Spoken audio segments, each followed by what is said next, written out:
YS Jagan హయాంలో శంకుస్థాపన చేసిన ఇనార్బిట్ మాల్ ను షిప్పింగ్ శాఖ మంత్రి సర్బానంద సోనోవాల్ వర్చువల్ విధానంలో ప్రారంభించారు. వైఎస్ జగన్ కృషితో 600 కోట్ల రూపాయల పెట్టుబడి పెట్టేందుకు రహేజా సంస్థ ముందుకు వచ్చింది. ఇనార్బిట్ నిర్మాణం వలన ప్రత్యక్షంగా పరోక్షంగా 5,000 మందికి పైగా ఉపాధి కలుగుతుంది.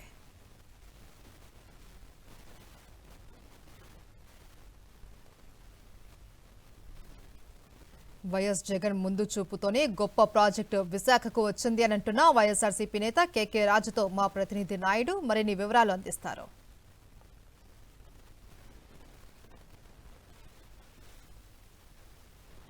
వైఎస్ జగన్మోహన్ రెడ్డి సీఎంగా ఉన్న సమయంలో విశాఖ నగరానికి తీసుకొచ్చిన ఇనార్బిట్ మాల్కు కొద్దిసేపు క్రితమే కేంద్ర షిప్పింగ్ శాఖ మంత్రి ప్రారంభోత్సవం చేశారు. అసలు వైఎస్ జగన్మోహన్ రెడ్డి ఎంత తాపత్రయపడ్డారు?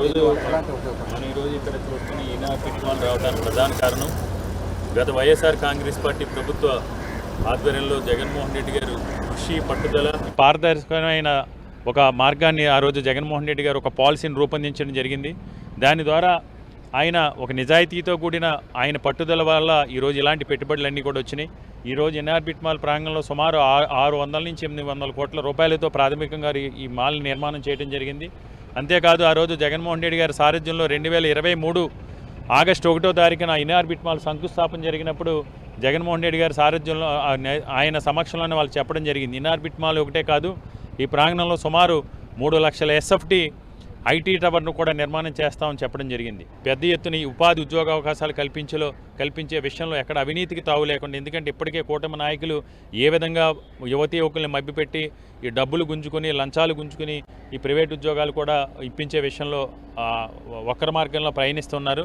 ఒకటే విజ్ఞప్తి చేస్తున్నాం, జగన్మోహన్ రెడ్డి గారు ఏదైతే సంకల్పంతో 3,000 నుంచి 5,000 మందికి ఉపాధి ఉద్యోగ అవకాశాలు కల్పించాలని ఆయన ఒక సంకల్పంతో తీసుకొచ్చారో దాన్ని నిజాయితీగా చేయాలని కూటమి నాయకులు కూడా డిమాండ్ చేస్తున్నాం.